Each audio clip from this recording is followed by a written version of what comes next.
हाय प्रिय दोस्त, आप सभी का हमारा निर्मला ऑफिशियल में स्वागत है। आज है नाग पंचमी। नाग देवता जी पधारे हुए हैं और जैसा कि आज है नाग पंचमी, तो आइए नाग पंचमी का एक सॉन्ग सुनाते हैं, अवधी गीत, जैसे कि हमारे गांव में गाते हैं। तो आइए नाग पंचमी का अवधी गीत सुनिए किस तरह है, और कमेंट में लिखकर ज़रूर बताइएगा किस तरह लगा ये सॉन्ग, कैसा लगा। फूलवा तोड़ा ना गईली मालिन के बगीचवा, हे की काटी ले लेना मैया मोरी अंगुली में बिसई काटी ले ले माँ मैया मोरी अंगुली में बिसाई ले नगिनिया है कि काटी ले लेना।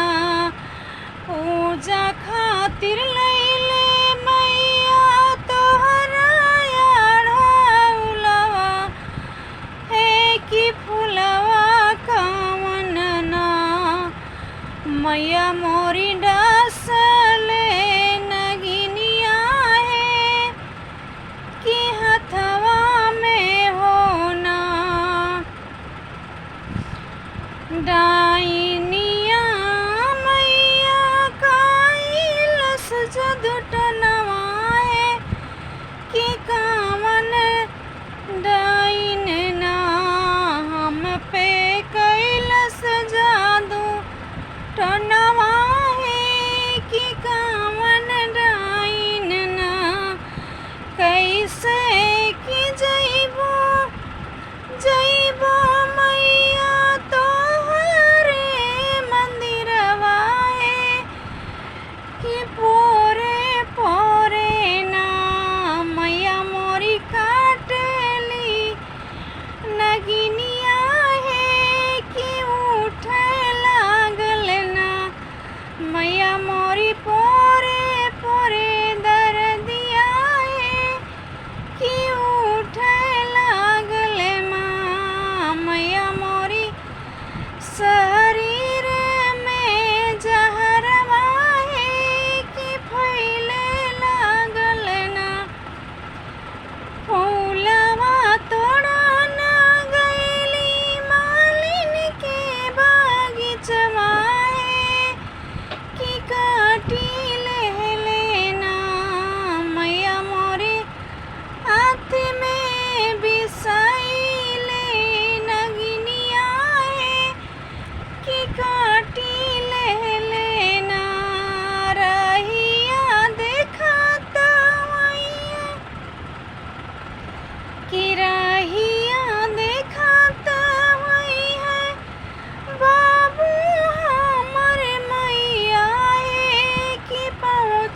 जब तक ना मैया हो अपने ही घरवा है कि पहुँचब जब तक ना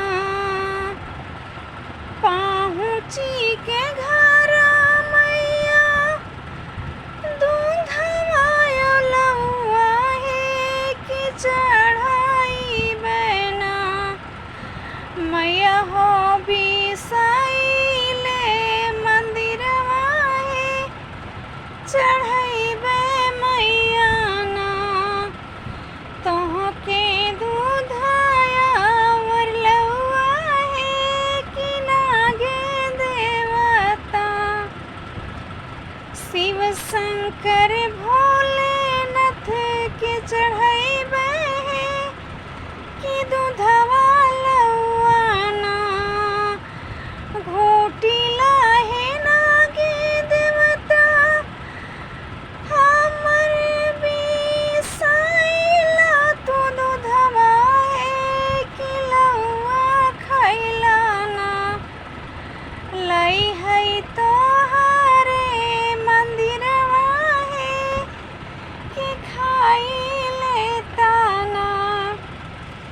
शिव जी दूधाया उरलौआ है कि खाइला लेता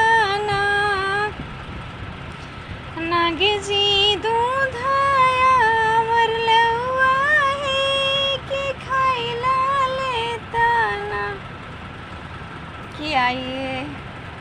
तो सो प्रिय दोस्त, ये है नाग पंचमी सॉन्ग। अगर आपको अच्छा लगा हो तो लाइक और सब्सक्राइब ज़रूर कीजिएगा।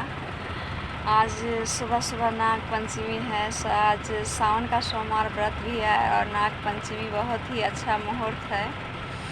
दोनों जो कि एक ही नक्षत्र एक ही दिन में पड़ा हुआ है, तो आज बहुत ही अच्छा दिन है और इस समय जो भी कार्य करेंगे तो अच्छा होगा। और ये बेहद शुभ दिन है। नाग देवता भी हैं और भोलेनाथ जी दोनों साथ साथ में हैं।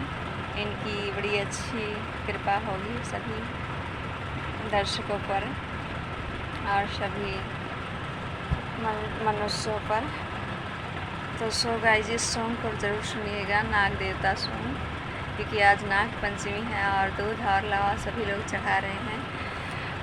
तो आइए, नाग देवता को सभी लोग दूध और लावा चढ़ाते हैं इस नाग पंचमी के दिन। तो बाय, अगले की नेक्स्ट वीडियो में मिलते हैं निर्मला ऑफिशियल के साथ। अगर हमारा सॉन्ग अच्छा लगे तो लाइक और सब्सक्राइब ज़रूर कीजिएगा। नेक्स्ट वीडियो में मिलते हैं आप सभी से किसी और सॉन्ग के साथ। जब तक के लिए बाय बाय।